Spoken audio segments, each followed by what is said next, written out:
Hello बच्चों, मैं अर्पण कुमार गुप्ता एक बार फिर क्लास 12th जेक बोर्ड के most important question chapter matrix से रिलेटेड लेकर के आया हूँ।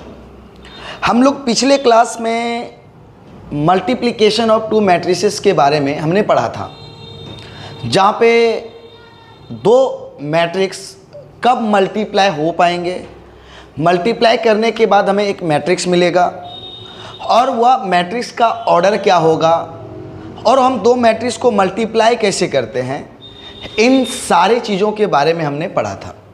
ठीक है, आज हम लोग उसी से रिलेटेड हम प्रॉब्लम को सॉल्व करेंगे। आज प्रॉब्लम को हम लोग सॉल्व करेंगे। ठीक है, चलिए हम लोग देखते हैं।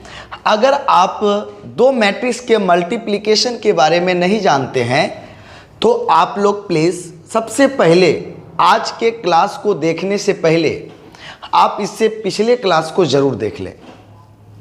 आज के क्लास को देखने से पहले इससे पिछले क्लास को आप ज़रूर देख लें, जहाँ पे मल्टीप्लिकेशन ऑफ टू मैट्रिक्स, दो अवयवों की गुणा के बारे में हमने पूरी तरह से डिस्कस किया है।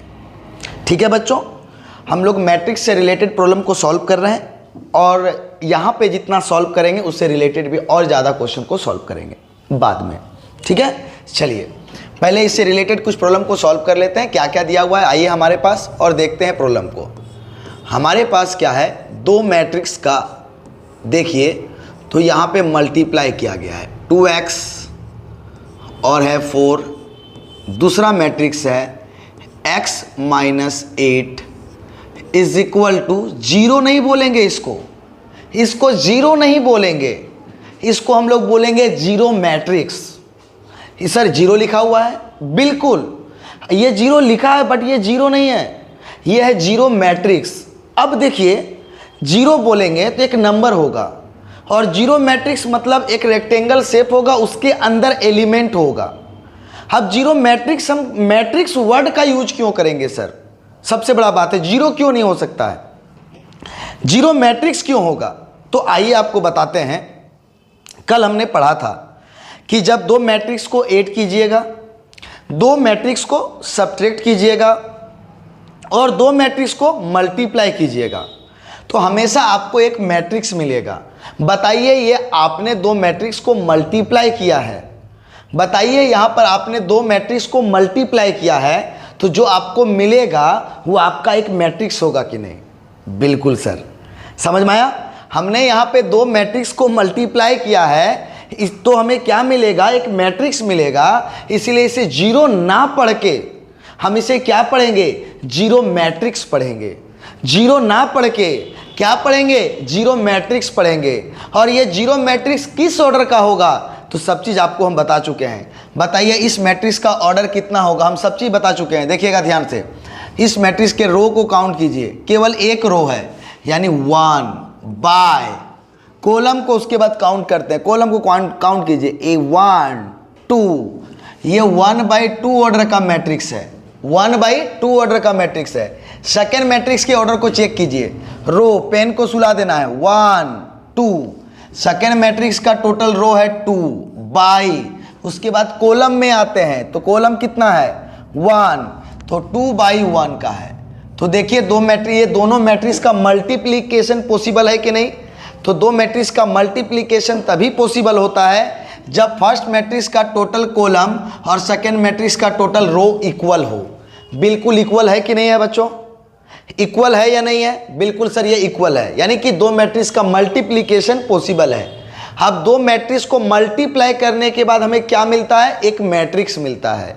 दो मैट्रिक्स को मल्टीप्लाई करने के बाद क्या मिलता है? एक मैट्रिक्स मिलता है। तो जैसे मैट्रिक्स मिलता है तो उस मैट्रिक्स का ऑर्डर क्या होता है? तो फर्स्ट मैट्रिक्स का total row by second matrix का टोटल कॉलम। यानी क्या, जब इस दोनों मैट्रिक्स को आप मल्टीप्लाई कीजिएगा तो जो आपको जीरो मैट्रिक्स मिलेगा वो 1/1 ऑर्डर का होगा, यानी उसमें एक ही रो होगा और एक ही कॉलम होगा। क्या बताइए बच्चों, आप लोगों को समझ में आया कि नहीं? कितना होगा, एक ही रो और एक ही कॉलम होगा। तो चलिए सबसे पहले इस मैट्रिक्स को हम लोग समझाने का प्रयास करते हैं, मल्टीप्लाई करते हैं। हम समझ में आ गया है कि ये जीरो मैट्रिक्स जो है वो किस ऑर्डर का है, 1 by 1 ऑर्डर का है। किस ऑर्डर का है, 1 by 1 ऑर्डर का है। बट इसे हमें मल्टीप्लाई करना पड़ेगा। तो हम कैसे मल्टीप्लाई करेंगे, आइए देखते हैं। तो हम क्या बोले थे, फर्स्ट मैट्रिक्स के रो को लेंगे। फर्स्ट मैट्रिक्स के किसको लेंगे, रो को लेंगे, रो को ले लिए। और सेकेंड मैट्रिक्स में किसको लेंगे, कॉलम को लेंगे। चलिए कॉलम को लेते हैं और हम रो में क्या करेंगे, राइट साइड आगे बढ़ेंगे और कॉलम में क्या करेंगे, डाउन साइड नीचे आएंगे। ठीक है, तो चलिए हम लोग देखते हैं इसको मल्टीप्लाई करने के लिए। तो बताइए यहाँ पर 2x को मल्टीप्लाई किसके साथ करेंगे, x के साथ। तो 2x इंटू एक्स क्या हो जाएगा, 2x स्क्वायर। आगे एलिमेंट है, बिल्कुल है सर, तो प्लस साइन का यूज करेंगे। तो 2x के बाद किस में जाएंगे, 4 में। इसमें आगे जाएंगे तो इसमें क्या आएंगे, नीचे। तो बोलिए 4 इंटू -8 -32 लिख दिए। अब इस रो को लिए इस कॉलम के साथ हो गया। क्या आगे और कोई कॉलम है, तो नहीं है, यानी कॉलम खत्म हो गया। अब जैसे इस रो का इस कॉलम के साथ मामला खत्म और एक्स्ट्रा कोई कॉलम नहीं है, तो नेक्स्ट रो के बारे में जिक्र करेंगे। तो क्या आगे और कोई रो है, नहीं है, यानी इस दोनों मैट्रिक्स को हमने मल्टीप्लाई कर दिया। अब बताइए क्या है, बोलिए जीरो नहीं, जीरो नहीं, गलती से भी जीरो नहीं। दो मैट्रिक्स को मल्टीप्लाई करेंगे तो मैट्रिक्स मिलता है, तो इसको बोलेंगे जीरो मैट्रिक्स। और किस ऑर्डर का जीरो मैट्रिक्स होगा, तो 1 by 1 ऑर्डर का, यानी केवल और केवल क्या होगा, जीरो। क्या बताइए, समझ में आया कि नहीं आया। दो मैट्रिक्स को मल्टीप्लाई किए तो फर्स्ट मैट्रिक्स का किसको लेते हैं, रो को, और सेकंड मैट्रिक्स का किसको लेते हैं, कॉलम को। डन है। हम रो में राइट साइड आगे बढ़ेंगे और कॉलम में डाउन साइड नीचे आएंगे। क्लियर है बात बच्चों। तो हमने एक एक करके क्या कर दिया, मल्टीप्लाई। कोई दिक्कत है यहाँ तक। मल्टीप्लाई करने के बाद बताइए ये मैट्रिक्स को जल्दी से जल्दी लिखिए, क्या लिखेंगे बताइए, 2x square -32 is equal to 0। लिख दिए, बोलिए जवाब दीजिए, लिख दिए। अब लिखने के बाद बताइए, अब ये दोनों मैट्रिक्स क्या है, इक्वल है। तो दोनों मैट्रिक्स जब इक्वल होगा तो उसका कॉरस्पॉन्डिंग एलिमेंट भी क्या होगा, इक्वल होगा। ये केवल एक ही एलिमेंट है, यानी एक रो एक कॉलम, एक रो एक कॉलम। तो इसका कॉरस्पॉन्डिंग एलिमेंट कौन है, जल्दी बताइए। इसका कॉरस्पॉन्डिंग एलिमेंट जो है सर वो है 0। तो कितना होगा बताइए, 2x square is equal to 32। और बताइए x square is equal to 16। तो therefore x is equal to क्या हो जाएगा, +-4। ये हमारा क्या हो गया, आंसर। बताइए दो मैट्रिक्स का मल्टीप्लिकेशन से रिलेटेड है या नहीं है। ये क्या हो गया, दो मैट्रिक्स के मल्टीप्लिकेशन का हमने यूज किया और किसके वैल्यू को फाइंड किया, हमने x के वैल्यू को फाइंड किया। किसके वैल्यू को हमने फाइंड किया, x के वैल्यू को हमने फाइंड किया। किसके वैल्यू को, x के वैल्यू को हमने फाइंड किया। बताइए बच्चों समझ में आया कि नहीं आया, क्या कोई दिक्कत है इसमें। क्या मल्टीप्लिकेशन आपने सीख चुका है, अगर सीख चुका है तो कमेंट के थ्रू हमें ज़रूर बताएं। चलिए अगले प्रॉब्लम की ओर देखते हैं। फिर से देखिए, बोलता है क्या, then write the value of x, then write the value of x। आइए हम लोग देखते हैं क्या यहाँ पर, देखिए हमारे पास क्या क्या दिया हुआ है, सबसे पहले समझते हैं क्या है। यहाँ पर x, ये है 2, ये है 3, प्लस y, यहाँ पर क्या है -1 1 इज इक्वल टू 10 5।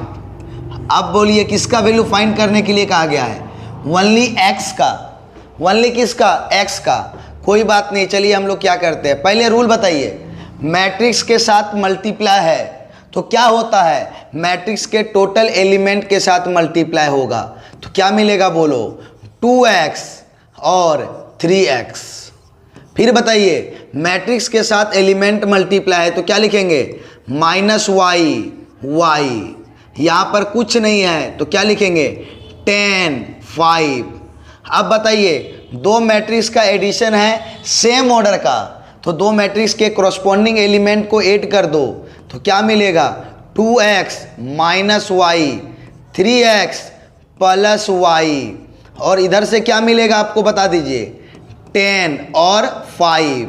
अब बताइए दोनों मैट्रिक्स इक्वल है? जैसे दोनों मैट्रिक्स इक्वल है तो क्रॉसपोंडिंग एलिमेंट क्या होगा? इक्वल होगा। क्रॉसपोंडिंग एलिमेंट क्या होगा? इक्वल होगा। तो हमने क्रॉसपोंडिंग एलिमेंट को क्या कर दिया? इक्वल। बताइए यहाँ तक समझ में आया कि नहीं आया?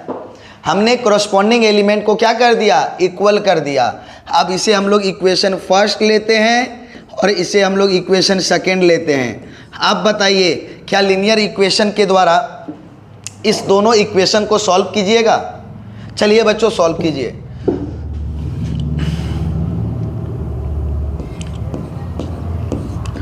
To x minus y is equal to 10, और अगला क्या है? 3x plus y is equal to 5। चलिए इसको ऐड कर देते हैं तो y कैंसिल, तो बताइए यहाँ से कितना मिला? 5x इज इक्वल टू 15 और x इज इक्वल टू कितना? 3। यही हमारा क्या हो गया? आंसर। तो x का वैल्यू बोला था, x का वैल्यू निकाल दिए। और अगर आपको y का भी वैल्यू फाइंड करने बोलता तो क्या बोलते हैं? From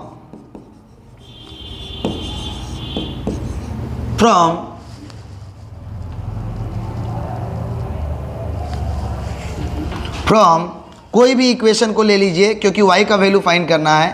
from equation 2 we get, समीकरण 2 से क्या मिल रहा है हमारा? बताइए 3x plus y is equal to 5, और बोलिए y is equal to 5 minus 3x, और बोलिए y is equal to 5 minus 3 into 3।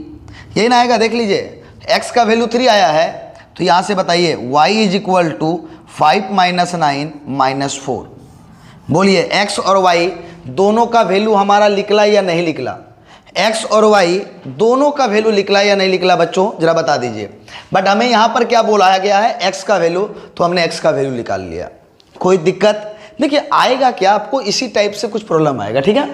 अब होगा क्या कि कैलकुलेशन का जो तरीका है ना वो अलग अलग आएगा। कल हमने देखा था एक प्रॉब्लम में क्या था? x प्लस वाई था, उसके साथ x इंटू वाई था, तो हम क्या बोले थे? x माइनस वाई का होल स्क्वायर का फॉर्मूला यूज कर देंगे। सिमिलर टाइप से x माइनस वाई रहेगा और x इंटू वाई रहेगा तो x प्लस वाई का होल स्क्वायर सॉल्व कर देंगे। यहाँ पे कुछ अलग टाइप से कैलकुलेशन आया लीनियर इक्वेशन को सॉल्व करने के लिए, तो हमने उसका यूज कर दिया। तो भाई आपके पास प्रॉब्लम एकदम इसी टाइप से हम जितने बातों को डिस्कस कर रहे हैं उन्हीं सब में से आएगा। अब आपके पास कंडीशन क्या है कि आपको कैलकुलेशन करने आ रहा है कि नहीं। हम जो जो बात को बोल रहे हैं ना उन्हीं सब का यूज करके आएगा एग्जाम में प्रॉब्लम 2 मार्क्स में, याद रखिएगा। तो बताइए बच्चों यहाँ पे समझ में आया कि नहीं आया? चलिए अगले प्रॉब्लम की ओर चलिए। नेक्स्ट प्रॉब्लम में कहता है if the matrix A is skew symmetric matrix. Skew symmetric का मतलब क्या कहता है? हिंदी में इसको कहते हैं विषम सममित। क्या बोलते हैं इसको? विषम सममित। दो होता है, एक सिमेट्रिक मैट्रिक्स और एक होता है स्क्यू सिमेट्रिक मैट्रिक्स। इसको कहते हैं विषम सममित। अब देखिए सिमेट्रिक मैट्रिक्स और स्क्यू सिमेट्रिक मैट्रिक्स के बारे में हम लोग समझते हैं। क्या क्या? सिमेट्रिक मैट्रिक्स और स्क्यू सिमेट्रिक मैट्रिक्स के बारे में हम लोग समझते हैं और उसको अच्छी तरह से क्लियर करते हैं, ठीक है। जो भी चीज़ होगा वो सारे चीज़ों के बारे में हम लोग क्लियर करेंगे और बारीकी से। चलिए एक बार हम सिमेट्रिक मैट्रिक्स, सिमेट्रिक का मतलब होता है सममित आव्यूह, ठीक है, और एक स्क्यू सिमेट्रिक मैट्रिक्स यानी विषम सममित आव्यूह।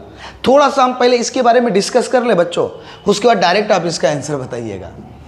डायरेक्ट इसका आंसर बताइएगा, ये मेरा दावा है, ठीक है, एकदम डायरेक्ट बताइएगा। तो देखिए कैसे हम लोग इसको डिस्कस करते हैं, कैसे इसको समझते हैं, क्या करेंगे क्या नहीं करेंगे, कैसे करेंगे और कब करेंगे, ये सारी चीज़ों के बारे में हम डिस्कस करते हैं आप लोगों के बीच में।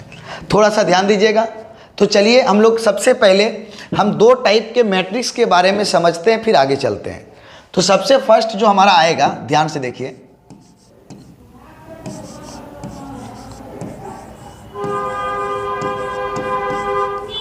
सिमेट्रिक मैट्रिक्स, जिसको हम लोग कहते हैं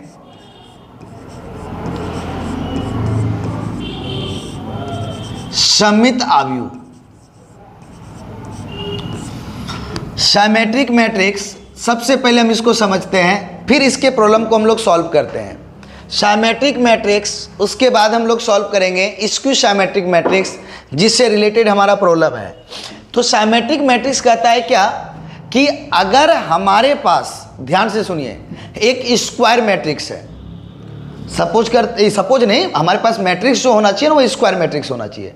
तो सबसे पहला कंडीशन इसका जानिएगा, सबसे फर्स्ट कंडीशन ये जानिएगा, क्या जानना है जरा ध्यान से सुनिए। हमारे पास स्क्वायर मैट्रिक्स चाहिए, वर्ग आव्यूह जिसको बोलते हैं, ठीक है। सबसे फर्स्ट हमें साइमेट्रिक मैट्रिक्स के लिए क्या चाहिए, स्क्वायर मैट्रिक्स। साइमेट्रिक मैट्रिक्स के लिए हमें क्या चाहिए, स्क्वायर मैट्रिक्स। फर्स्ट पॉइंट ध्यान दीजिएगा।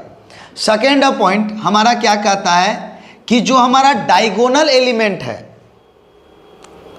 ठीक है, हमारा जो डायगोनल एलिमेंट होगा, यानी कि विकर्ण का अवयव,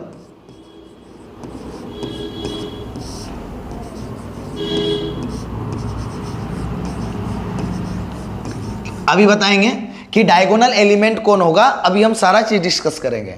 बोलता है क्या, डायगोनल एलिमेंट कुछ भी हो हमें फर्क नहीं पड़ता है। सबसे फर्स्ट क्या कहता है कि डायगोनल एलिमेंट हम किसको कहते हैं, जिसमें हमारा i इज इक्वल टू जे हो। बताइए, i हमने बताया है i क्या कहलाता है। बच्चों, बहुत अच्छी तरह से आप लोगों के बीच हमने डिस्कस किया है। अगर हर एक क्लास को आप एकदम ध्यान से देखते हैं तो कोई भी प्रॉब्लम आपका छूटने वाला नहीं है। और एक बात दूसरा भी बताते हैं कि अगर हम ये 2 मार्क्स के प्रॉब्लम को सॉल्व कर रहे हैं और मैट्रिक्स से रिलेटेड अगर 3 मार्क्स में भी प्रॉब्लम आता है तो हम सिमिलर टाइप से सॉल्व करेंगे। लेकिन मेरे क्लास को एक बार देखिए, अच्छी तरह से देखिए, आपको हर एक चीज क्लियर करेंगे, ठीक है। तो क्या कहता है, ध्यान से सुनिए कि डायगोनल एलिमेंट क्या होता है हमारा, i इज इक्वल टू जे। अगर एक स्क्वायर मैट्रिक्स है जहां जहां पर i और j का वैल्यू इक्वल होगा उसी को हम लोग डायगोनल एलिमेंट बोलेंगे।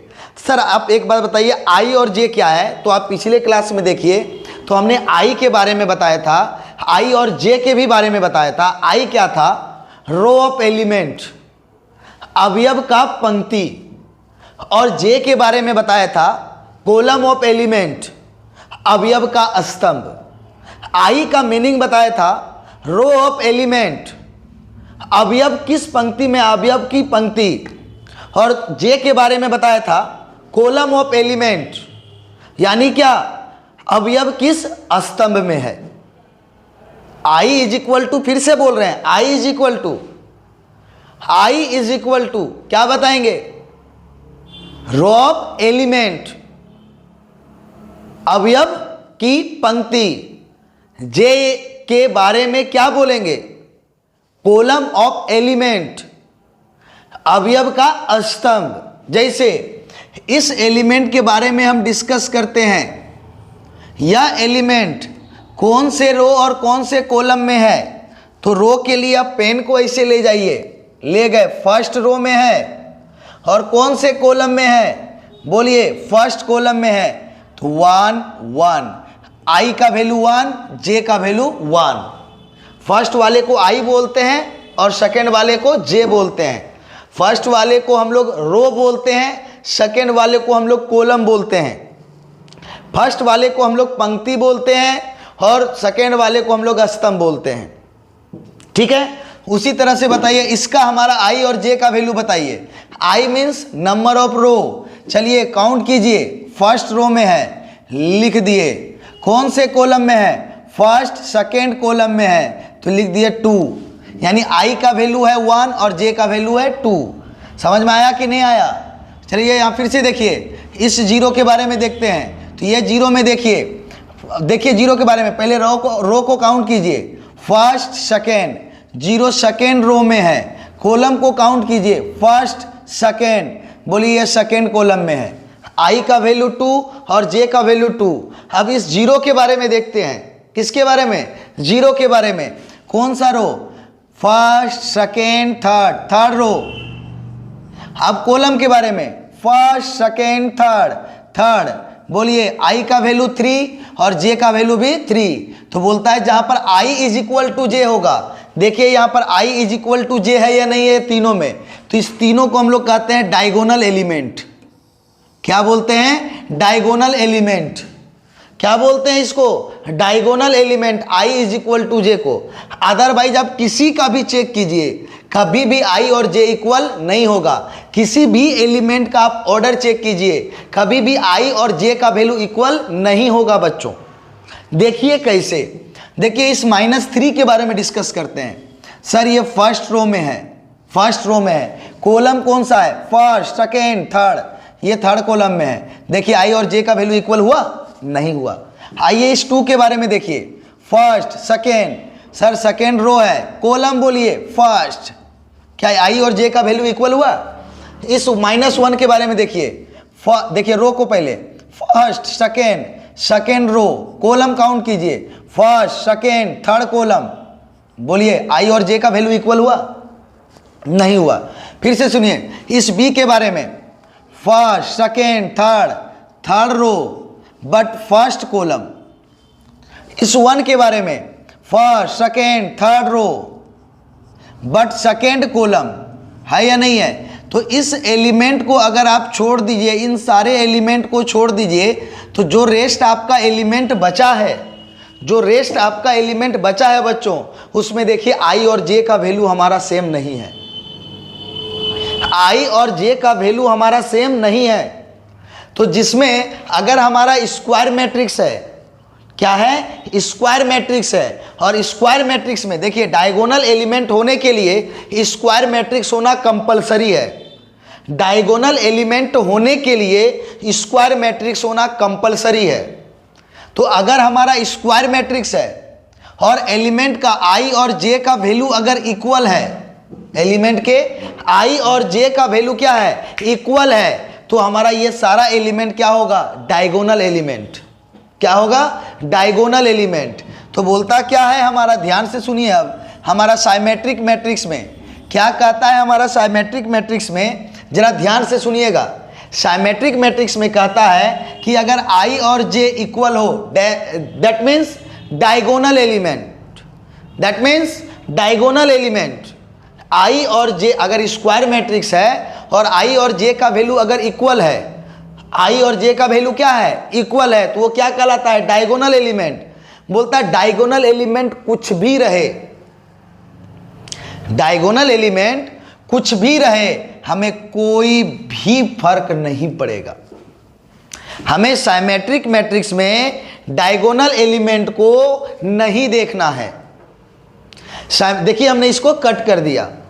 बोलता है स्क्वायर मैट्रिक्स होना चाहिए, डन, बट हम डायगोनल एलिमेंट को नहीं देखेंगे, बट हम डायगोनल एलिमेंट को नहीं देखेंगे क्या है और क्या नहीं है। कब? जब हमें साइमेट्रिक मैट्रिक्स के बारे में जिक्र किया जाए। डन है? तो सर इसको लिखे क्यों? भाई मेरा मन किया लिख दिए, हम पढ़ा रहे हैं हम लिख दिए। क्यों लिखे थोड़ा देर के बाद बताएंगे सारी चीज़ों को, क्योंकि अगले में यूज पड़ेगा। तो कहता क्या है, फिर से मेरे बात को सुनिए कि साइमेट्रिक मैट्रिक्स के लिए फर्स्ट ऑफ रूल है कि हमारा मैट्रिक्स स्क्वायर मैट्रिक्स होना चाहिए। उसके बाद हम डायगोनल एलिमेंट को नहीं देखेंगे। किसको नहीं देखेंगे? डायगोनल एलिमेंट को हम लोग नहीं देखेंगे। उसके बाद हम लोग क्या देखेंगे? एलिमेंट ए आई जे। ए आई जे बोलिए, आई क्या बताया? नंबर ऑफ रो। जे क्या बताया? Number of column. बोलिए आई क्या बताया? नंबर ऑफ रो। जे क्या बताया? Number of column. किसका? मैट्रिक्स के अंदर जो एलिमेंट है उसका। किसका? मैट्रिक्स के अंदर जो एलिमेंट है उसका। डन है बच्चों? तो बोलता है क्या, अगर ए आई जे का वैल्यू इक्वल हो जाए ए जे आई के, देखिए यहां पर रो कॉलम को अगर हम इंटरचेंज कर दिए हैं यहां पे, मतलब ए आई जे का वैल्यू ए जे आई का इक्वल होने का मतलब जो A12 का वैल्यू है वही वैल्यू होना चाहिए A21 का। A12 का जो वैल्यू है वही वैल्यू होना चाहिए A21 का। उसके बाद A23 का जो वैल्यू है वही वैल्यू होना चाहिए A32 का। A23 का वैल्यू जो है वही होना चाहिए A32 का। अगर ये हो जाता है सारे जगह पे, टोटल मैट्रिक्स में जब अप्लाई होता है, ये सारे एलिमेंट में अगर ये अप्लाई कर जाता है, तो जो गिवन मैट्रिक्स होगा ना उसको साइमेट्रिक्स मैट्रिक्स बोलेंगे। क्या बोलेंगे? साइमेट्रिक मैट्रिक्स बोलेंगे। अभी साइमेट्रिक मैट्रिक्स के बारे में और कुछ बताएंगे, हम बेसिक फंडा बता रहे हैं चीज़ों को। साइमेट्रिक मैट्रिक्स को हम पहचानेंगे कैसे, हम उसके बारे में बता रहे हैं। साइमेट्रिक मैट्रिक्स के डिफिनेशन के बारे में नहीं बता रहे हैं, हम डिफिनेशन में भी आएंगे। वेट कीजिए ना, पहले एक बार समझिए ना बच्चों, ऐसी बातें आपको कहीं नहीं मिलेगी, मिलेगा तो केवल स्काई लाइन में। क्या बोलता है कि हमारे पास साइमेट्रिक मैट्रिक्स होने के लिए फर्स्ट ऑफ रूल है मैट्रिक्स स्क्वायर होना चाहिए। मैट्रिक्स क्या होना चाहिए? स्क्वायर होना चाहिए। सेकेंड ऑफ रूल है कि आपको डायगोनल एलिमेंट को नहीं देखना है। डायगोनल एलिमेंट हम बता दिए, जिस एलिमेंट का रो और कॉलम दोनों इक्वल हो, नंबर ऑफ रो और नंबर ऑफ कॉलम दोनों क्या हो? इक्वल हो, डायगोनल एलिमेंट होता है, उसको नहीं देखना है। लेकिन हमें देखना क्या है? Aij का वैल्यू, Aij का वैल्यू Aj के इक्वल होना चाहिए। मतलब जिस एलिमेंट का ऑर्डर 1 2 है और जिस एलिमेंट का ऑर्डर 2 1 है, उस दोनों का वैल्यू क्या होना चाहिए? सेम। अगर ये 3 है तो इसको 3 होना पड़ेगा। अगर ये -1/2 है तो इसको भी -1/2 होना पड़ेगा। अगर ऐसा मैट्रिक्स में अवेलेबल है सभी का, सारे एलिमेंट का अगर ऐसा अवेलेबल है, तो हमारा गिवन मैट्रिक्स साइमेट्रिक मैट्रिक्स होगा, अदरवाइज साइमेट्रिक मैट्रिक्स नहीं होगा। तो चलिए हम लोग देखते हैं कैसे इसको जानेंगे। एक मैट्रिक्स ले लेते हैं, ध्यान दीजिएगा। एक मैट्रिक्स ले लिए, क्या? 2 3 7/2, ठीक है। 3 0 -1 7/2 -1 -5, ये हम मैट्रिक्स ले लिए। अब हमें डायरेक्ट पता करना है कि ये हमारा साइमेट्रिक मैट्रिक्स है या साइमेट्रिक मैट्रिक्स नहीं है। ये हमें डायरेक्ट पता करना है कि साइमेट्रिक मैट्रिक्स है या साइमेट्रिक मैट्रिक्स नहीं है। तो हम कैसे पता करेंगे? मैट्रिक्स को देख करके। अभी हम डिफिनेशन का बात नहीं किए हैं, हम फिर से बता रहे हैं, अभी हम डिफिनेशन का बात नहीं किए हैं बच्चों। डिफिनेशन का बात बाद में करेंगे। हम किसी मैट्रिक्स को देख करके वो साइमेट्रिक है या नहीं है, हम ये कैसे पता करेंगे, हम इसके बारे में बता रहे हैं। तो चलिए, साइमेट्रिक मैट्रिक्स क्या बोलता है? सबसे पहले हमारा मैट्रिक्स स्क्वायर होना चाहिए। बिल्कुल, ये मैट्रिक्स स्क्वायर है। कितने बाई 3 का है? कितने बाई कितने का है? 1 2 3, 3/3 का है।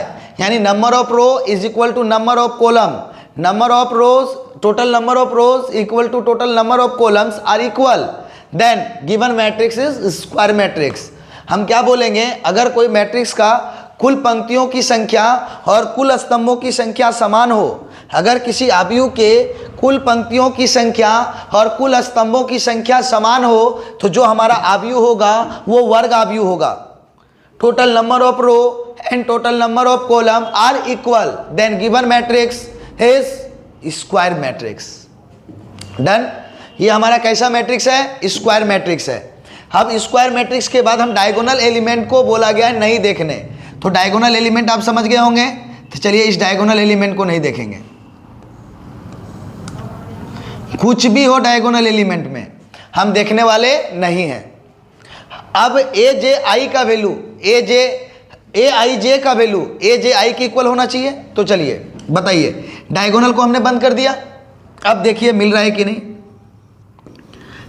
इस मैट्रिक्स का ऑर्डर बताइए, फटाफट बताइए। सब चीज कई बार बताए, हमेशा पेन लेके नहीं चेक करना है, कभी कभी डायरेक्ट चेक कीजिए, जल्दी बनेगा। बोलिए, फर्स्ट रो में है 3, फर्स्ट सेकेंड कॉलम में है, तो A21 का वैल्यू किसके इक्वल होना चाहिए? 21 बोल रहे हैं। A12 का वैल्यू किसके इक्वल होना चाहिए? A21 के इक्वल होना चाहिए।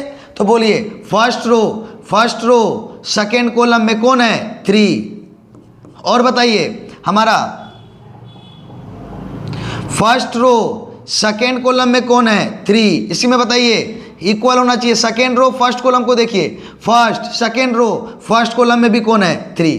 फर्स्ट सेकेंड रो और फर्स्ट कॉलम में भी कौन है? 3। इक्वल हुआ। चलिए आगे देखिए, ये बताइए फर्स्ट रो कौन सा कॉलम, थर्ड कॉलम, इक्वल होना चाहिए किसका, A31 का।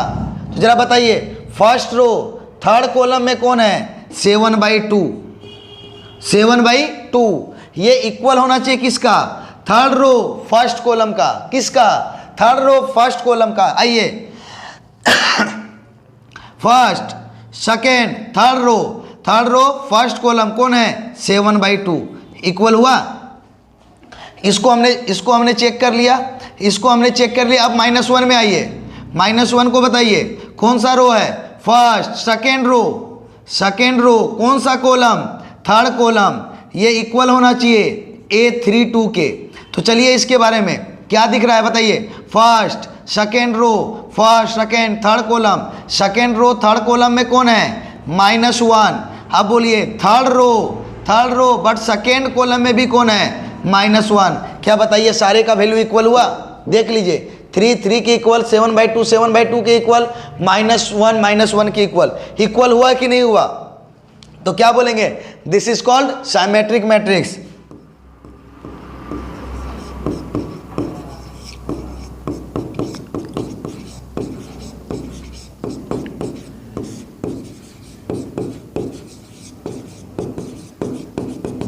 This is called symmetric matrix.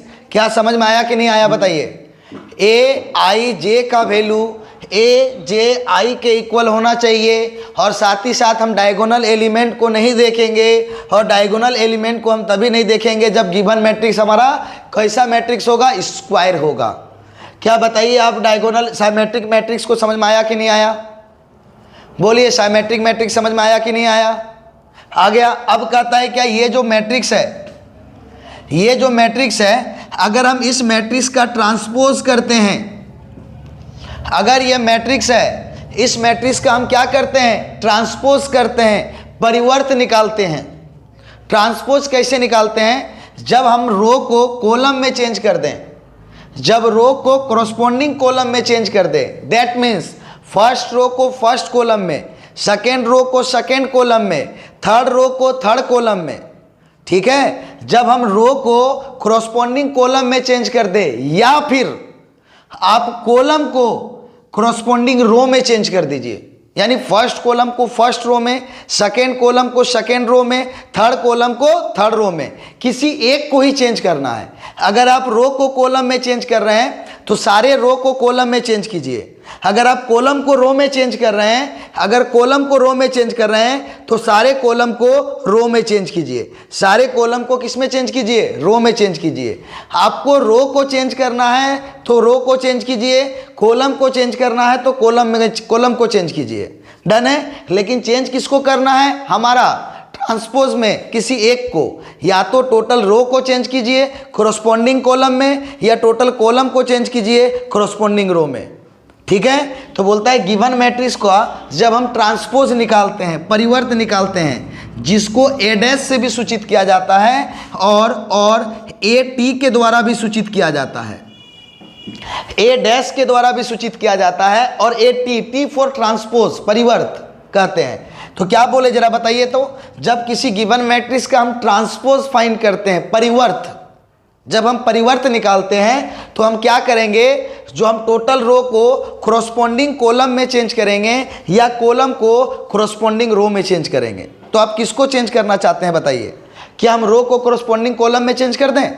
चलिए, तो ये हमारा फर्स्ट रो है ना, तो फर्स्ट रो क्या बन जाएगा, फर्स्ट कॉलम 2 3 7/2, फर्स्ट रो को फर्स्ट कॉलम बनाए। अब केवल रो को ही चेंज करना है, कॉलम को गलती से भी नहीं। बोलिए सेकेंड रो है, सेकेंड रो को सेकेंड कॉलम में चेंज कर दीजिए, 3 0 -1। ये थर्ड रो है, थर्ड कॉलम में चेंज होगा, 7/2 -1 -5। अब देखिए तो हमने गिवन मैट्रिक्स का क्या निकाला, ट्रांसपोज निकाला, और ट्रांसपोज निकालने के बाद हमारा दिया गया मैट्रिक्स ही मिला या नहीं मिला, चेक कीजिए। 2 3 7/2 3 0 -1 7/2 -1 -5। बताइए, हमने गिवन मैट्रिक्स का ट्रांसपोज निकाला, और ट्रांसपोज निकालने के बाद हमारा जो गिवन मैट्रिक्स था वही मिला।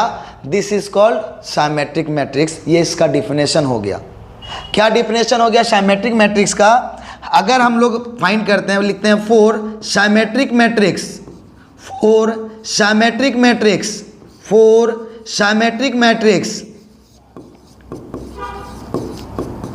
ये डिफिनेशन है इसका, फॉर सिमेट्रिक मैट्रिक्स। जब गिवन मैट्रिक्स का हम ट्रांसपोज करें और फिर से वही मैट्रिक्स मिल जाए तो ये हमारा क्या कहलाता है? सिमेट्रिक मैट्रिक्स कहलाता है, अदरवाइज सिमेट्रिक मैट्रिक्स नहीं कहलाता है। अगर जो मैट्रिक्स हमें गिवन है, जो मैट्रिक्स हमें क्या है? गिवन है, उस मैट्रिक्स का हम ट्रांसपोज निकालते हैं, उस मैट्रिक्स का हम क्या करते हैं? ट्रांसपोज निकालते हैं और फिर से हमें वही मैट्रिक्स मिल जाता है तो उस मैट्रिक्स को हम लोग क्या कहते हैं? सिमेट्रिक मैट्रिक्स कहते हैं। क्या बताइए, हमने सिमेट्रिक मैट्रिक्स से रिलेटेड यहाँ पर दो बातों को बताया। एक, मैट्रिक्स को देख करके हम कैसे पता करेंगे कि ये सिमेट्रिक मैट्रिक्स होगा, या उसके कंडीशन को कैसे भरपाई करेंगे, और दूसरा हमें सिमेट्रिक मैट्रिक्स का कंडीशन क्या है, दूसरा हमारा सिमेट्रिक मैट्रिक्स का कंडीशन क्या है। क्लियर है? चलिए बच्चों, अब देखिए एक बार फिर से डिस्कस कर देते हैं सिमेट्रिक मैट्रिक्स को लेकर के। बहुत सारी बातों को हमने डिस्कस किया, फिर से देख लीजिए, एक बार और डिस्कस करते हैं। ध्यान से सुनिएगा मेरे बातों को। बोलता है जब हम कोई मैट्रिक्स है, क्या है? कोई मैट्रिक्स है, और उस मैट्रिक्स के बारे में हम कैसे जानेंगे ये सिमेट्रिक है कि नहीं? सबसे पहले गिवन मैट्रिक्स क्या होना चाहिए? स्क्वायर मैट्रिक्स होना चाहिए। क्या होना चाहिए? स्क्वायर मैट्रिक्स होना चाहिए। स्क्वायर मैट्रिक्स है तो डायगोनल एलिमेंट होगा, और जब डायगोनल एलिमेंट होगा तो उसके डायगोनल एलिमेंट को हम लोग फोकस नहीं करेंगे, उसके डायगोनल एलिमेंट को हम लोग देखने वाले नहीं हैं। हम किसको नहीं देखेंगे? डायगोनल एलिमेंट को नहीं देखेंगे। और डायगोनल एलिमेंट को नहीं देखने के बाद जो रेस्ट एलिमेंट बचेगा, उस एलिमेंट का जो आई जे होगा और जो जे आई होगा, मतलब जो मैट्रिक्स का ऑर्डर अगर 1 2 है, इसका अपोजिट क्या होगा? 2 1। उन सारे का वैल्यू क्या होना चाहिए? इक्वल होना चाहिए। उन सारे का वैल्यू क्या होना चाहिए दोस्त? इक्वल होना चाहिए। अगर दोनों का वैल्यू इक्वल है तो वो हमारा सिमेट्रिक मैट्रिक्स होगा, अदरवाइज सिमेट्रिक मैट्रिक्स नहीं होगा। और बाय डिफिनेशन परिभाषा के अनुसार अगर हम बात करते हैं, अकॉर्डिंग टू डिफिनेशन का बात करते हैं, तो क्या कहता है? अगर किसी भी मैट्रिक्स का हम ट्रांसपोज निकालते हैं, किसी भी मैट्रिक्स का ट्रांसपोज निकालते हैं और फिर से हमें वही मैट्रिक्स मिल जाता है तो वो हमारा क्या कहलाता है? सिमेट्रिक मैट्रिक्स कहलाता है। क्या कहलाता है? सिमेट्रिक मैट्रिक्स कहलाता है। किसी को दिक्कत है सिमेट्रिक मैट्रिक्स के बारे में? क्या सिमेट्रिक मैट्रिक्स के बारे में कोई दिक्कत है? क्या पूरी तरह से समझ में आया कि नहीं आया? चलिए अगला बात करते हैं हम लोग किसके बारे में? स्क्यू सिमेट्रिक मैट्रिक्स के बारे में। जितना था दोस्त सारे बातों को बता देते हैं। और एक, जब ट्रांसपोज का खासियत क्या है जरा ध्यान से सुनिए। ट्रांसपोज का जब बात हुआ, परिवर्त का जब बात हुआ, तो एक बात और बताना चाहते हैं आप लोगों को। अगर हमारे पास एक मैट्रिक्स है ए, ध्यान से सुनिएगा, और इस मैट्रिक्स का ऑर्डर है m/n। अगर हमारे पास एक मैट्रिक्स है ए और इस मैट्रिक्स का ऑर्डर कितना है? m/n। जब हम इस मैट्रिक्स का ट्रांसपोज निकालेंगे, इस मैट्रिक्स का परिवर्त निकालेंगे, तो इस परिवर्त का ऑर्डर हो जाएगा n/m। ठीक है? क्या कहता है कि अगर कोई मैट्रिक्स है और उस मैट्रिक्स का ऑर्डर है m/n, तो जब हम उसका ट्रांसपोज करेंगे तो उसका ऑर्डर हो जाएगा n/m। डन है? अगला बात याद रखना है, जब किसी मैट्रिक्स का ट्रांसपोज करेंगे तो जो हमारा गिवन मैट्रिक्स होगा वही मिलेगा, जो हमारा गिवन मैट्रिक्स होगा वही मिलेगा। देखिए हम हर एक चीज़ के बारे में डिस्कस कर दे रहे हैं। जब ट्रांसपोज का बात आया तो किसका बात आया? ट्रांसपोज का बात आया। तो अगर हमारे पास सबसे फर्स्ट पॉइंट ट्रांसपोज का, अगर हमारे पास कोई मैट्रिक्स m/n ऑर्डर का है, अगर हमारे पास कोई मैट्रिक्स m/n ऑर्डर का है तो उसका जब हम ट्रांसपोज करेंगे तो उसका ऑर्डर हो जाएगा n/m। उसका ऑर्डर क्या हो जाएगा बच्चों? n/m। और अगला पॉइंट, जब किसी मैट्रिक्स का ट्रांसपोज करेंगे तो जो मैट्रिक्स हमें गिवन है वही मैट्रिक्स मिलेगा, जो मैट्रिक्स ए है ना वही मैट्रिक्स मिलेगा।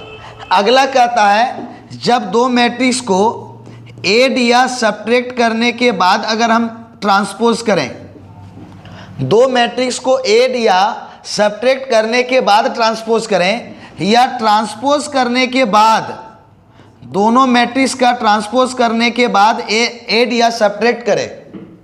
मेरे बात को सुनिए, दो मैट्रिक्स को ऐड या सब्ट्रैक्ट करने के बाद ट्रांसपोज करें, या फिर दोनों मैट्रिक्स को ट्रांसपोज करने के बाद ऐड या सब्ट्रैक्ट करें, तो दोनों हमारा क्या मिलेगा? सेम मैट्रिक्स मिलेगा। दोनों हमारा क्या मिलेगा? सेम मैट्रिक्स मिलेगा। फिर से मेरी बात को सुनिए, अगर दो मैट्रिक्स को ऐड करके अगर हम ट्रांसपोज करें, दो मैट्रिक्स को ऐड करके या सब्ट्रैक्ट करके ट्रांसपोज करें, या दोनों मैट्रिक्स का अलग अलग ट्रांसपोज निकाल करके ऐड करें या सब्ट्रैक्ट करें, तो दोनों जो मैट्रिक्स मिलेगा वो सेम मैट्रिक्स मिलेगा। दोनों जो मैट्रिक्स मिलेगा वो क्या मिलेगा? सेम मैट्रिक्स मिलेगा। और अगला पॉइंट कहता है, जो ऑब्जेक्टिव में पूछा भी जाता है, बोलता है क्या? दो मैट्रिक्स को मल्टीप्लाई करके ट्रांसपोज कीजिए, दो मैट्रिक्स को मल्टीप्लाई करके ट्रांसपोज कीजिए, ए और बी को मल्टीप्लाई करके ट्रांसपोज कीजिए, या फिर पहले बी का ट्रांसपोज करके और ए का ट्रांसपोज निकाल करके मल्टीप्लाई कीजिए। उल्टा, आप ए बी का ट्रांसपोज निकाले हैं ना, तो ये इक्वल किसका होगा? बी का ट्रांसपोज इंटू ए के ट्रांसपोज के इक्वल होगा। ए बी को आपने मल्टीप्लाई करके जो ट्रांसपोज किया है ना, तो क्या हो जाएगा? उल्टा, बी का ट्रांसपोज इंटू ए का transpose. A B transpose is equal to B transpose into A transpose. ये दोनों को अगर आप देख लीजिए, ये ट्रांसपोज से रिलेटेड हमारा कुछ इंपॉर्टेंट पॉइंट है, वो याद रखिएगा। इससे रिलेटेड ट्रांसपोज बोले तो परिवर्त, आव्यूह के परिवर्त से रिलेटेड ये कुछ इंपॉर्टेंट पॉइंट है, याद रखिएगा। ठीक है, किसी भी आव्यूह का हम परिवर्त निकालेंगे तो उसका कोटि क्या हो जाएगा? सबसे पहले परिवर्तित हो जाएगा। अगर m/n ऑर्डर का है तो n/m ऑर्डर का हो जाएगा। किसी आव्यूह का परिवर्त निकालेंगे तो वही आव्यूह मिलेगा। अगर दो आव्यूह को जोड़ या घटा के परिवर्त निकाले, या दोनों आव्यूह का परिवर्त निकाल के जोड़े या घटाए, तो दोनों का मान क्या होगा? एक समान होगा। ए और बी दो आव्यूह को गुना करके परिवर्त निकालेंगे तो वह तभी बराबर होगा जब पहले आव्यूह बी का परिवर्त, उसके बाद आव्यूह ए के परिवर्त को निकाल के गुना कीजिएगा। तो ये परिवर्त से रिलेटेड था, ये हमारा साइमेट्रिक मैट्रिक्स सममित आव्यूह से रिलेटेड था। अब अगला बात जो हम लोग करते हैं वो बातें करते हैं किससे रिलेटेड? आइए यहाँ पर देखते हैं। अब अगला बात जो करते हैं हम लोग, स्क्यू साइमेट्रिक मैट्रिक्स से रिलेटेड बातें करते हैं।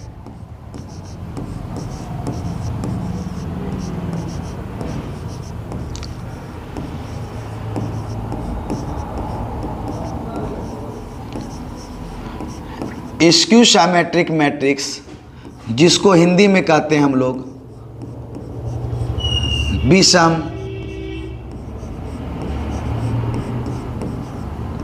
सममित आव्यूह।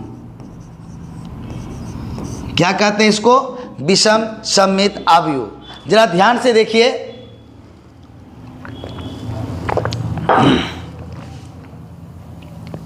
क्या बोलते हैं इसको? स्क्यू साइमेट्रिक मैट्रिक्स विषम सममित आव्यूह। जो यहाँ पर उससे रिलेटेड हमारा प्रॉब्लम पूछा गया है और ए और बी का वैल्यू फाइंड करने के लिए कहा गया। कोई बात नहीं, चुटकी में निकाल देंगे, रुकिए ना, अभी आराम से बनेगा। तो इसके बारे में हम पहले डिस्कस करेंगे मैट्रिक्स को देख करके कि कब होता है, फिर उसका बाय डिफिनेशन पढ़ेंगे। ठीक है, सेम टू सेम। क्या साइमेट्रिक मैट्रिक्स समझ में आ गया है ना? हमें ज़रूर बताइएगा। जब आप कमेंट करते हैं ना, तो हमको ना पता चलता है कि आपको समझ में आ रहा है कि नहीं आ रहा है। और अगर जब आप कमेंट नहीं करते हैं तो हमको पता ही नहीं चल पाता है, तो हम कैसे जानेंगे कि हम आपके लिए कैसे टीचर बन पा रहे हैं? ठीक है, ज़रूर कमेंट के थ्रू बताएं। तो देखिए, साइमेट्रिक और skew symmetric matrix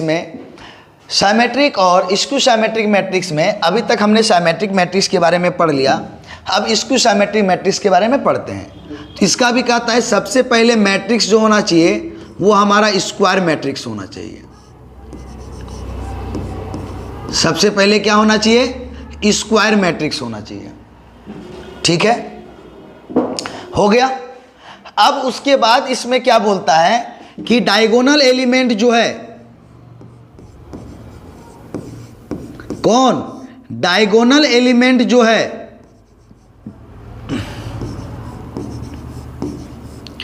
diagonal element कौन होता है, आई इज इक्वल टू जे। बोलता है जो हमारा डायगोनल एलिमेंट है वो डायगोनल एलिमेंट हमारा जीरो होना ही चाहिए। जहां जहां पर आई और जे का वैल्यू हमारा इक्वल होगा वहां पर उसका वैल्यू क्या होना चाहिए, जीरो। अभी हम थोड़ा देर पहले क्या डायगोनल एलिमेंट के बारे में बताए थे कि नहीं बच्चों? बोलता है स्क्वायर मैट्रिक्स में जहां पर हमारा नंबर ऑफ रो और नंबर ऑफ कॉलम का वैल्यू इक्वल हो जाए, नंबर ऑफ रो और नंबर ऑफ कॉलम का वैल्यू इक्वल हो जाए, उसे ही हम लोग क्या कहते हैं, डायगोनल एलिमेंट। तो देखिए ये तीनों हमारा क्या है, डायगोनल एलिमेंट। तीनों हमारा क्या है, जल्दी बताइए, डायगोनल एलिमेंट। तीनों हमारा क्या है बताइए, डायगोनल एलिमेंट। क्लियर है? तो बोलता है डायगोनल एलिमेंट क्या होना चाहिए, केवल और केवल जीरो होना चाहिए। जबकि साइमेट्रिक में क्या बोला, हमें देखना ही नहीं है, हम तुरंत डायगोनल एलिमेंट को क्या कर दिए, बंद। डायगोनल एलिमेंट को क्या कर दिए, बंद। किस में, साइमेट्रिक में। क्योंकि डायगोनल एलिमेंट तीनों जीरो भी रहे तो भी फर्क नहीं पड़ेगा, और अगर तीनों जीरो नहीं भी है तो भी फर्क नहीं पड़ेगा। क्योंकि हमें साइमेट्रिक मैट्रिक्स में डायगोनल के एलिमेंट को फोकस करना ही नहीं है, हमें देखना ही नहीं है। लेकिन स्क्यू साइमेट्रिक मैट्रिक्स में हमें सबसे पहले स्क्वायर मैट्रिक्स के बाद डायगोनल एलिमेंट को ही देखना है, और डायगोनल एलिमेंट हमारा केवल और केवल क्या होना चाहिए, जीरो होना चाहिए। डायगोनल एलिमेंट हमारा केवल और केवल क्या होना चाहिए, जीरो होना चाहिए। अगर डायगोनल एलिमेंट हमारा केवल और केवल जीरो है तब हम स्क्यू साइमेट्रिक मैट्रिक्स के बारे में आगे बात करेंगे। अगर नहीं है सारा एलिमेंट जीरो तो बोलेंगे जाओ भाई, बाय बाय बाय, क्योंकि हम स्क्यू के बारे में बातें नहीं कर पाएंगे। डन है बच्चों? क्या बोले फिर से बताइए। साइमेट्रिक मैट्रिक्स में स्क्वायर मैट्रिक्स के बाद डायगोनल एलिमेंट को देखना ही नहीं है, जबकि साइमेट्रिक मैट्रिक्स में साइमेट्रिक मैट्रिक्स में स्क्वायर मैट्रिक्स के बाद डायगोनल एलिमेंट को देखना ही नहीं है। वहीं स्क्यू साइमेट्रिक मैट्रिक्स में स्क्वायर मैट्रिक्स के बाद हमें डायगोनल एलिमेंट को ही देखना है, और डायगोनल एलिमेंट हमारा क्या होना चाहिए, जीरो जीरो जीरो होना चाहिए। क्या होना चाहिए, हमारा डायगोनल एलिमेंट जीरो ही होना चाहिए, उसके अलावा कुछ और नहीं होना चाहिए। बच्चों क्या समझ में आ रहा है कि नहीं आ रहा है? हमें यहाँ पर डायगोनल एलिमेंट नहीं देखो, देखेगा ही नहीं, अपन को देखना ही नहीं है। और इसमें हमें स्क्वायर मैट्रिक्स के बाद डायगोनल एलिमेंट को ही देखना है, और डायगोनल एलिमेंट में जीरो ही होना चाहिए, अदरवाइज कुछ भी होना नहीं चाहिए। तो क्या सर डायगोनल साइमेट्रिक मैट्रिक्स में क्या डायगोनल एलिमेंट जीरो हो सकता है? बच्चों हमने क्या बोला कि साइमेट्रिक मैट्रिक्स में डायगोनल एलिमेंट को देखना ही नहीं है। तो बताइए वो जीरो रहे ना रहे हम देख पाएंगे? हम एकरा बंद कर दिली, जैसे मिलता है ना वो हाल एकरा बंद कर दिलिए, बंद किए कि नहीं किए? अब बताइए क्या है, जीरो है ना क्या है, हमें फर्क पड़ेगा? कोई फर्क पड़ने वाला हमें नहीं है। साइमेट्रिक में हमें डायगोनल देखना ही नहीं है, जीरो रहे तो भी कोई फर्क नहीं पड़ेगा, और जीरो ना रहे तो भी हमें कोई फर्क नहीं पड़ेगा। लेकिन स्क्यू साइमेट्रिक मैट्रिक्स में डायगोनल एलिमेंट देखना ही देखना है, और वो डायगोनल एलिमेंट जीरो होना ही होना है। ठीक है बच्चों? चलिए अब बताए थे ना सर जब यहाँ देखना ही नहीं है तो क्यों लिखे हैं, तो भाई इसके कारण लिखे हैं। ठीक, अब उसके बाद क्या कहता है, यहाँ देखिए ए आई जे is equal to A J आई हुआ था ना, लेकिन उसके बाद कहता है क्या, डायगोनल एलिमेंट जीरो होने के बाद जो भी हमारा मैट्रिक्स के अंदर जो एलिमेंट उसका ऑर्डर ए जे आई है, ए जे आई है। याद रखिएगा यहाँ पर एक पॉइंट को, आई इज नॉट इक्वल टू जे, क्योंकि आई और जे इक्वल हो जाएगा तो डायगोनल एलिमेंट हो जाएगा ना। तो हमें डायगोनल एलिमेंट के बारे में हमने डिस्कस कर दिया है। ठीक है, तो बोलता है ए जे आई का जो वैल्यू होगा वो minus times of A J I होगा। फिर से अगर हम बोलना चाहें तो I is not equal to J, I J equal हो जाएगा तो वो डायगोनल एलिमेंट हो जाएगा। देखिए यहाँ पे दोनों में फर्क कितना है, दोनों में फर्क देखिए। यहाँ पर ए जे आई था, लेकिन ये स्क्यू साइमेट्रिक मैट्रिक्स में आगे क्या लग जाता है, माइनस। स्क्यू साइमेट्रिक मैट्रिक्स में आगे क्या चाहिए, माइनस। अगर ये प्लस है तो ये क्या होना पड़ेगा, माइनस। अगर ये 3 है तो ये क्या होना पड़ेगा, -3। दैट मीन्स अगर A13 है तो A31 का वैल्यू जो है वो माइनस के साथ चाहिए। यानी कि अगर A13 का वैल्यू 3 है तो A31 का वैल्यू कितना चाहिए, -3 चाहिए। अगर A12 का वैल्यू किसके इक्वल चाहिए, -A21 के इक्वल चाहिए। दैट मीन्स अगर इसका वैल्यू हमारा -5 है तो बोलिए माइनस माइनस कितना होगा, +5 होना चाहिए। समझ में आया कि नहीं आया बच्चों, बताइए। स्क्यू साइमेट्रिक मैट्रिक्स समझ में आया कि नहीं आया, बता दीजिए। स्क्यू साइमेट्रिक मैट्रिक्स के लिए सबसे पहले मैट्रिक्स हमारा स्क्वायर चाहिए। स्क्वायर के बाद डायगोनल एलिमेंट को देखेंगे।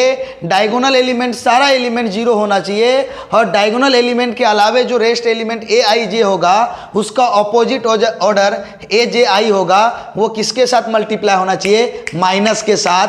तो ही हमारा मैट्रिक्स क्या हो पाएगा, स्क्यू साइमेट्रिक मैट्रिक्स हो पाएगा, अदरवाइज स्क्यू साइमेट्रिक मैट्रिक्स नहीं हो पाएगा।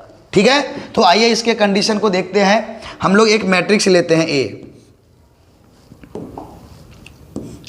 और अभी देखिएगा ए और वैल्यू का ए और बी है ना, इसका वैल्यू बताना है ना, चुटकी लगा के बजा दीजिएगा। देखिएगा अभी ए इज इक्वल टू, हम लेते हैं डायगोनल एलिमेंट 0 होना चाहिए। देखिएगा 0 -1 3 1 0 2 -3 -2 0।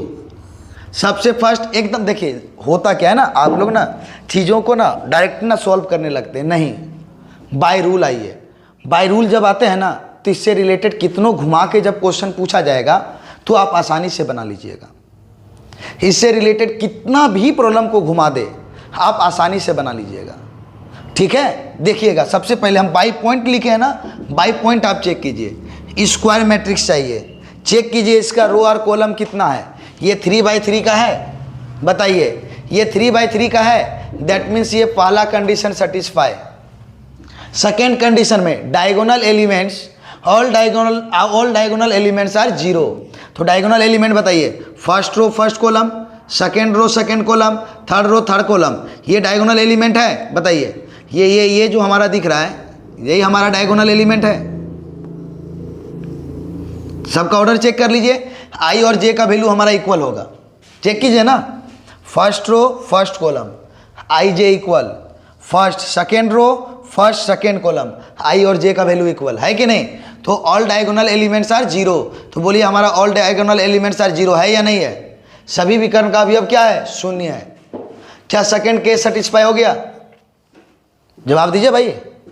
सेकेंड केस सेटिस्फाई हो गया, हो गया। आगे चलिए। अब ए आई जे का वैल्यू -a जे आई की इक्वल होना चाहिए। तो बताइए इस एलिमेंट के साथ इसको देखेंगे तो इसको तो देखेंगे नहीं, बताइए इसका ऑर्डर कितना है।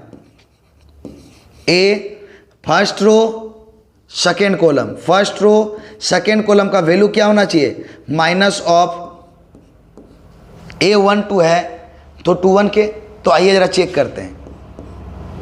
A12 का बोलिए फर्स्ट रो सेकेंड कॉलम का वैल्यू -1 है तो इसका वैल्यू कितना होना चाहिए, माइनस ऑफ -1। दैट मीन्स इसके इक्वल क्या होना चाहिए, 1। ए इक्वल मतलब कि ये दोनों बराबर नंबर नहीं होना चाहिए भाई। ये और ये हमारा माइनस टाइम्स के इक्वल होना चाहिए। अब ये दोनों को इक्वल नहीं समझने लगेगा, जैसे -1 और 1 इक्वल नहीं है, ये नहीं समझना है कि माइनस टाइम्स होना चाहिए। जो भी नंबर आएगा उसका माइनस के साथ होना चाहिए, जो भी नंबर है वो किसके साथ होना चाहिए, माइनस के साथ। अब इक्वल नहीं समझ लीजिएगा, इसको हम बराबर इसीलिए लिख रहे हैं क्योंकि इसका वैल्यू और इसका वैल्यू सेम होना चाहिए, बस माइनस के साथ होना चाहिए। हम ये समझाने का प्रयास कर रहे हैं। तो चेक कीजिए किसका, A21 का वैल्यू, A21 यानी क्या, second row first second row column first column, बोलिए कौन है 2 -1 और बोलिए ये 1 मिला, -1 और 1 मिला, मिला या नहीं मिला। चलिए अगला आइए, जल्दी आइए फटाफट। अगर आप इसको लिखना चाहते तो माइनस के साथ इक्वल, नहीं तो बाद में लिख लीजिए, कोई दिक्कत नहीं है उससे।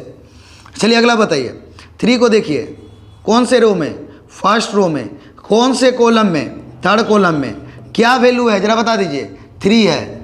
तो बताइए ऐसे लिख लीजिए, नहीं सकेगा तो ऐसे लिखिए, लिख दिए, लीजिए, है या नहीं है। अपोजिट ऑफ चिन्ह होना चाहिए, same number but opposite of sign. तो बताइए A13 का वैल्यू कितना है, 3, तो इसका अपोजिट क्या होगा, A31, उसका वैल्यू कितना होना चाहिए, -3। तो आइए जरा से A31 का वैल्यू देखिए तो -3 है कि नहीं, आराम से अपोजिट साइन देखना है तो देख लीजिए ना इसे भी। तो क्या हो गया बोलिए, फर्स्ट रो थर्ड कॉलम 3। अब A31 का वैल्यू चेक कीजिए, third row, first second third row, but column first का वैल्यू देखिए -3 है, मैच कर गया। अब बताइए इसका इसके साथ मैच कर लिए, इसका इसके साथ मैच कर लिए। अब इसको देखेंगे, इसका ऑर्डर बताइए कितना है, फर्स्ट सेकेंड रो, कॉलम कौन सा है, फर्स्ट सेकेंड थर्ड कॉलम आ गया। तो बताइए कितना कॉलम, थर्ड कॉलम। बोलिए सेकेंड रो थर्ड कॉलम का वैल्यू कितना है हमारे पास, 2। तो इसका जो अपोजिट होगा, इसका अपोजिट क्या हो जाएगा बताइए, A32। इसका अपोजिट क्या हो जाएगा, A32 होगा। तो बताइए इसका वैल्यू 2 है तो इसका अपोजिट साइन कितना हो जाएगा, -2। अगर ये हमारा A23 का वैल्यू कितना है, +2, तो इसका अपोजिट कोटि का हमारा वैल्यू कितना होना चाहिए, -2। तो आइए यहाँ चेक कीजिए, third row second column, first second third row हो गया, बट कॉलम कौन सा, फर्स्ट सेकेंड। तो बताइए थर्ड रो और सेकेंड कॉलम का वैल्यू कितना है, -2। मैच हुआ कि नहीं हुआ, क्या समझ में आया कि नहीं आया ये बताइए, समझ में आया कि नहीं आया ये बताइए। आइए फिर से एक बार समझाते हैं, नहीं समझ में आया तो चलिए एक बार और समझाते हैं। अच्छी तरह से पहले समझ लीजिए, प्रॉब्लम को ना आसानी से सॉल्व कर देंगे। प्रॉब्लम को सॉल्व करने में कोई दिक्कत नहीं है, पहले इसको समझना है। आइए क्या बोला, सबसे पहले बताइए, first of point square matrix है 3x3 ऑर्डर का। दूसरा हमारा डायगोनल एलिमेंट 0 होना चाहिए, दूसरा हमारा डायगोनल एलिमेंट 0 होना चाहिए। तो देखिए हमारा डायगोनल एलिमेंट 0 है या नहीं है। दूसरा हमारा डायगोनल एलिमेंट 0 होना चाहिए, तो देखिए हमारा डायगोनल एलिमेंट 0 है कि नहीं, ये भी सेटिस्फाई हो गया। अब बोलता है कि Aij का जो वैल्यू है वह Aj के माइनस टाइम्स होना चाहिए। क्या होना चाहिए, Aj के क्या होना चाहिए, माइनस टाइम्स। माइनस का मतलब Aij का जो वैल्यू है वही वैल्यू Aj का होगा, लेकिन आगे क्या लगेगा, माइनस। तो देखिए जैसे इसका ऑर्डर बताइए, इसका ऑर्डर बताइए, फर्स्ट रो और कौन सा कॉलम, सेकेंड कॉलम का वैल्यू कितना है, -1। कितना है, -1। तो इसका अपोजिट बताइए, A21, वैल्यू वही रहेगा लेकिन अपोजिट साइन होगा। क्या होगा, अपोजिट साइन होगा। तो ये माइनस है तो ये क्या होगा, प्लस। चेक कीजिए, है second row, first second row, कौन सा कॉलम, फर्स्ट कॉलम। तो बताइए सेकेंड रो और फर्स्ट कॉलम में कौन है, 1 है। मिला या नहीं मिला। अगला देखिए, इस एलिमेंट के बारे में देखेंगे, कौन से रो में है बताइए, फर्स्ट रो में। कौन से कॉलम में है, फर्स्ट सेकेंड थर्ड कॉलम में। मिल गया। कितना वैल्यू है बताइए, +3। इसका मतलब ये हमारा स्क्यू सिमेट्रिक तभी होगा जब इसके अपोजिट ऑर्डर बोलिए 3-1 का वैल्यू नंबर सेम होगा बट अपोजिट साइन होगा। नंबर सेम होगा बट अपोजिट साइन होगा। नंबर सेम होगा बट अपोजिट साइन होगा। तो आइए हम लोग देखते हैं ध्यान से, किसको, थर्ड रो। बोलिए third row, first second third row, column कौन सा, first. Third row first column में कौन आएगा, -3 है। ये भी सेटिस्फाई किया। बोलिए आगे चलते हैं। ए इसका इसके साथ हो गया, इसका इसके साथ हो गया, इसका बच गया। इसका ऑर्डर बताइए कितना है, कौन से रो में है भाई, फर्स्ट सेकेंड रो में है। कॉलम बताइए, फर्स्ट सेकेंड थर्ड कॉलम में है। इसका वैल्यू कितना है, 2। इसका अपोजिट ऑर्डर लीजिए, होगा 3-2। वैल्यू हमारा सेम होगा बट अपोजिट ऑफ साइन होगा। वैल्यू हमारा सेम होगा बट अपोजिट ऑफ साइन होगा। आइए चेक कीजिए अपोजिट ऑफ साइन। कौन सा row? Third row. First second third row हुआ, ये थर्ड रो, बट कॉलम कौन सा होना चाहिए? सेकेंड। First second. बोलिए थर्ड रो और सेकेंड कॉलम में कौन है? -2 है। कौन है? -2 है। लिखा हुआ है कि नहीं लिखा हुआ है? बताइए, टोटल वैल्यू मिल गया। This is called skew symmetric matrix. अगर इस तरह से सारा मिल जाता है तो ये स्क्यू सिमेट्रिक मैट्रिक्स होगा, अदरवाइज स्क्यू सिमेट्रिक मैट्रिक्स नहीं होगा। नंबर हमारा सेम होगा, नंबर हमारा सेम होगा, बट दोनों का चिन्ह क्या होगा? विपरीत। अगर माइनस है तो प्लस होगा, प्लस है तो माइनस होगा, माइनस है तो प्लस होगा, प्लस है तो माइनस होगा। बट यहां पर क्या बोला? दोनों नंबर सेम होना चाहिए, चिन्ह अपोजिट नहीं होना चाहिए। यहां पर क्या बोला? साइमेट्रिक में बोला सेम नंबर होना चाहिए, बट स्क्यू साइमेट्रिक मैट्रिक्स में क्या बोला? नंबर हमारा सेम होना चाहिए, ये सही है, लेकिन अपोजिट ऑफ साइन होना चाहिए। क्या होना चाहिए? अपोजिट ऑफ साइन होना चाहिए। कोई दिक्कत है बच्चों? समझ में आया कि नहीं आया? यहां तक क्लियर है? चलिए अब बाय डिफिनेशन समझते हैं। तो कहता क्या है कि आप जो मैट्रिक्स गिवन है, बाय डिफिनेशन आते हैं हम लोग। अब कहता है कि जो मैट्रिक्स आपका गिवन है उस मैट्रिक्स का आप सबसे पहले ट्रांसपोज निकालिए। जो मैट्रिक्स गिवन है उस मैट्रिक्स का आप सबसे पहले ट्रांसपोज निकालें। क्या निकालें? ट्रांसपोज निकालें। तो गिवन मैट्रिक्स का जब आप ट्रांसपोज निकालिएगा तो हम क्या बताए थे? बोलिए, इसके रो को कॉरस्पॉन्डिंग कॉलम में चेंज करेंगे या फिर इसके कॉलम को कॉरस्पॉन्डिंग रो में चेंज करेंगे। रो को कॉरस्पॉन्डिंग कॉलम में चेंज कीजिए या फिर कॉलम को कॉरस्पॉन्डिंग रो में चेंज कीजिए। दैट मीन्स आप फर्स्ट रो को फर्स्ट कॉलम में चेंज कीजिएगा, सेकेंड रो को सेकेंड कॉलम में चेंज कीजिएगा, थर्ड रो को थर्ड कॉलम में चेंज कीजिएगा। इसी को कॉरस्पॉन्डिंग चेंज कहते हैं।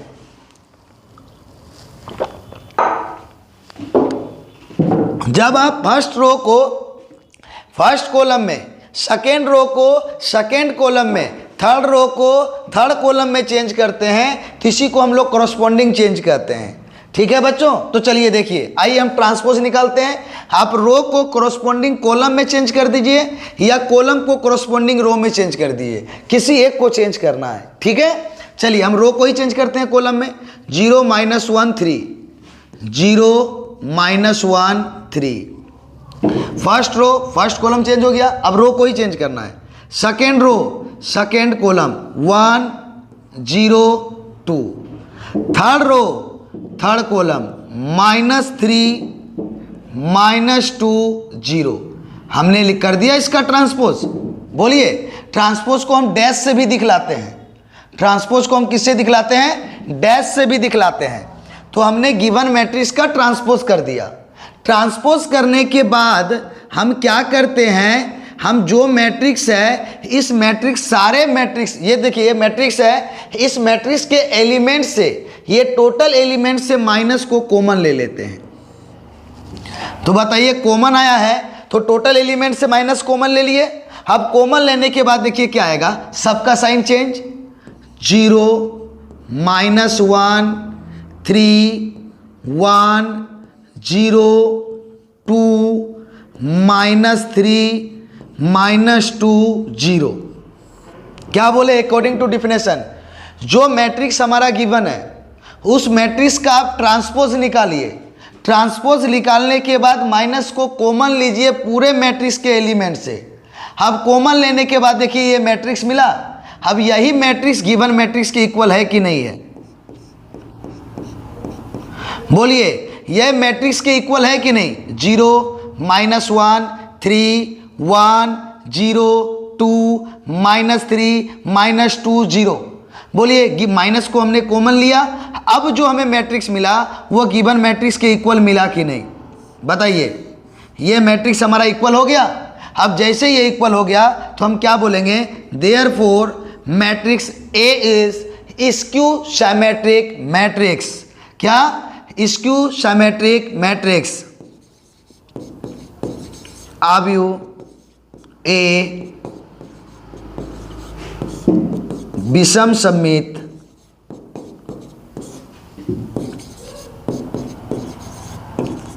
आव्यूह है। क्या बताइए बच्चों, साइमेट्रिक मैट्रिक्स और स्क्यू साइमेट्रिक मैट्रिक्स दोनों समझ में आया या नहीं आया?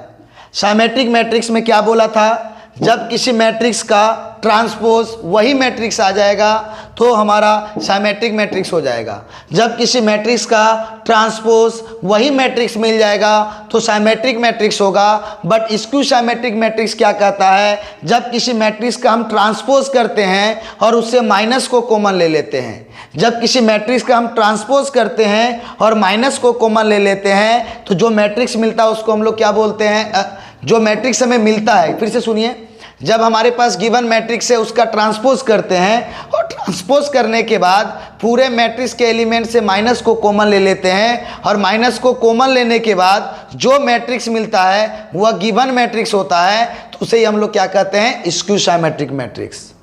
समझ में आ गया? और साथ ही साथ हम यहाँ पे तरीका भी पढ़ें, स्क्यू साइमेट्रिक मैट्रिक्स में डायगोनल एलिमेंट्स केवल और केवल 0 होना चाहिए, जबकि साइमेट्रिक मैट्रिक्स में कुछ भी हो हमें फ़र्क नहीं पड़ेगा। और अपोजिट ऑफ ऑर्डर एलिमेंट्स क्या होना चाहिए, सेम होना चाहिए, बट अपोजिट ऑफ साइन होना चाहिए स्क्यू साइमेट्रिक मैट्रिक्स में। बट साइमेट्रिक मैट्रिक्स में अपोजिट ऑफ ऑर्डर एलिमेंट का एलिमेंट सेम होना चाहिए और साइन भी सेम होना चाहिए। इसमें साइन क्या होना चाहिए, opposite, number same, sign opposite, इसमें नंबर भी सेम और साइन भी सेम होना चाहिए। ठीक है, तो आइए यहाँ से हम लोग देखते हैं कि इस प्रॉब्लम से हम लोग देखते हैं साइमेट्रिक और स्क्यू साइमेट्रिक मैट्रिक्स। अगर समझ में आ गया तो बच्चों हमें बताइए। आज का क्लास तो हमारा इसी में पार हुआ है। ठीक है, कोई बात नहीं है, हम लोग जब तक समझेंगे नहीं तब तक आगे प्रॉब्लम को बनाएंगे कैसे, ये बात को समझना है। तो चलिए हम इसको लिख लीजिए, आप वीडियो को पीछे करके एक बार पॉज करके लिख लीजिए और लिखने के बाद चलिए हम इसके प्रॉब्लम को बनाते हैं, इसके प्रॉब्लम को बनाते हैं। तो क्या बोला गया है जरा बताइए कि स्क्यू साइमेट्रिक मैट्रिक्स के लिए मैट्रिक्स है, ये जो मैट्रिक्स है हमारा क्या है, A is equal to 0 A -3 2 0 -1 B 1 0 बोलता है क्या, इज स्क्यू साइमेट्रिक मैट्रिक्स। क्या बोल रहा है, स्क्यू साइमेट्रिक मैट्रिक्स ये विषम सममित आव्यूह है। कैसा आव्यूह है, विषम सममित आव्यूह है। ये जो मैट्रिक्स है कैसा है, विषम सममित है। तो बोलता है find the value of A and B, हमें इस A और B का वैल्यू फाइंड करना है। तो हम क्या बोलेंगे, फोर स्क्यू साइमेट्रिक मैट्रिक्स, लिखिए 4 skew symmetric matrix,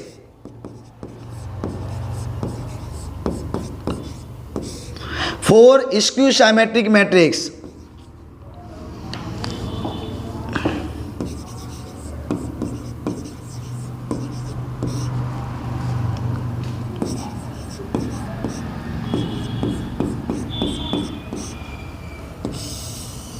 four skew symmetric matrix के लिए हम लोग क्या जानते हैं, बोलिए, AIJ जो होगा वह इक्वल होगा -AJI के, बोलिए। तो आइए AIJ जो होगा वो माइनस होगा AJI के इक्वल। तो आइए यहाँ पर देखते हैं, इस दोनों एलिमेंट को हम इक्वल करते हैं माइनस टाइम्स के साथ। तो AIJ बोलिए, A का वैल्यू यहाँ देखिए, ये A है ना, इस A का ऑर्डर बताइए, इस A का ऑर्डर बताइए फटाक से। फर्स्ट रो क्लियर, और कौन सा कॉलम, फर्स्ट सेकेंड कॉलम का वैल्यू कितना है बताइए, A है ना। अब आइए इसका अपोजिट कौन होगा, A21, A12 का उल्टा कौन होगा, A21। तो कौन सा row, second row, first second row. चलिए इस रो का हम बात कर रहे हैं, सेकेंड रो, और कौन सा कॉलम, फर्स्ट कॉलम। तो सेकेंड रो फर्स्ट कॉलम में कौन है जरा बताइए, 2 है या नहीं है। तो बोलिए यहाँ पर हम बात करेंगे विषम सममित आव्यूह के लिए, बताइए therefore a is equal to, बताइए अगर हमारा ये बोलिए होना क्या चाहिए, ये प्लस a है, a का वैल्यू कितना होना चाहिए, बताइए a है तो इसका वैल्यू कितना होना चाहिए, माइनस a। ये a है तो ये कितना होना चाहिए, माइनस a। अगर ये 2 है तो इसका वैल्यू कितना होना चाहिए, -2 होना चाहिए कि नहीं, बताइए -2 होना चाहिए कि नहीं, बताइए। ऑलरेडी क्या है ये -2, ये कितना है हमारा, ध्यान से देखिए, ये 2 है और ये कितना है, कितना होगा बताइए, दोनों नंबर सेम होगा। स्क्यू सिमेट्रिक मैट्रिक्स के लिए दोनों नंबर सेम होगा बट अपोजिट ऑफ साइन होगा, दोनों नंबर सेम होगा बट अपोजिट ऑफ साइन होगा। तो बताइए एक वैल्यू है 2 तो दूसरा वैल्यू कितना होगा, -2। एक वैल्यू है 2 तो दूसरा वैल्यू कितना होगा, -2। अब रख के देखिए a का वैल्यू -2, दोनों का वैल्यू सेम आएगा। रख के देखिए यहां पर दोनों का वैल्यू a12 का वैल्यू, जब एकदम रख के देखिए सब चीज आपका सेम आएगा। ध्यान से देखिए यहां पे aij सब चीज का वैल्यू आप रखते हुए जाइए, बनाते जाइए, सारा टोटल का टोटल बनेगा। ठीक है, बताइए क्या होना चाहिए, दोनों सेम नंबर होना चाहिए बट अपोजिट ऑफ क्या होना चाहिए, अपोजिट ऑफ साइन होना चाहिए। तो बताइए ये अगर हमारा 2 है तो इसका वैल्यू कितना होगा, -2। ये वैल्यू 2 है तो कितना होना चाहिए, -2। चलिए फिर से बताइए, अगला किसके बारे में बताना है, बी के बारे में। आइए बी के बारे में ढूंढिए। सबसे पहले इसका रो पता कीजिए, कौन से रो में है, first, second, third row, third row. और कौन से कॉलम है बताइए, फर्स्ट ही कॉलम में है। क्या है, बी। अब बताइए इसका ऑपोजिट ऑर्डर क्या होगा, A13। आइए A13 को देखिए, कौन सा रो, फर्स्ट रो, देख लिए, बट कॉलम कौन सा, third column, first, second, third. Third column में बोलिए कौन है, -3। तो बताइए therefore b is equal to कितना होगा, सेम नंबर 3 है तो 3 होगा, लेकिन अपोजिट ऑफ साइन, ये -3 है तो ये क्या होगा, +3। बताइए ये -3 है तो क्या होगा, +3। सेम नंबर होगा स्क्यू सिमेट्रिक मैट्रिक्स के लिए बट अपोजिट ऑफ क्या होगा, साइन होगा। क्या बताइए समझ में आया कि नहीं आया, बताइए समझ में आया कि नहीं आया। क्या होगा स्क्यू सिमेट्रिक मैट्रिक्स में, अपोजिट ऑर्डर का जो नंबर होगा वो सेम होगा बट अपोजिट ऑफ क्या होगा, साइन होगा। तो बोलिए एक का वैल्यू 2 है तो इस a का वैल्यू -2 होगा, बोलिए एक का वैल्यू -3 है तो b का वैल्यू कितना होगा, 3 होगा। बताइए बच्चों क्या आपको सिमेट्रिक मैट्रिक्स और स्क्यू सिमेट्रिक मैट्रिक्स समझ में आया या नहीं आया, हमें ज़रूर बताएं। और आज के क्लास को बस इतना सही प्रॉब्लम को लेकर के हम लोग रखते हैं, फिर मिलेंगे हम लोग नेक्स्ट क्लास में। तब तक के लिए बच्चों वीडियो में बने रहिए, हर एक वीडियो को देखिए। और समय कम है, कम समय में ज़्यादा पढ़ के हम लोग ज़्यादा से ज़्यादा नंबर उठाएंगे। ठीक है बच्चों, चलिए मैं अर्पण कुमार गुप्ता फिर मिलूँगा अगले वीडियो में। धन्यवाद।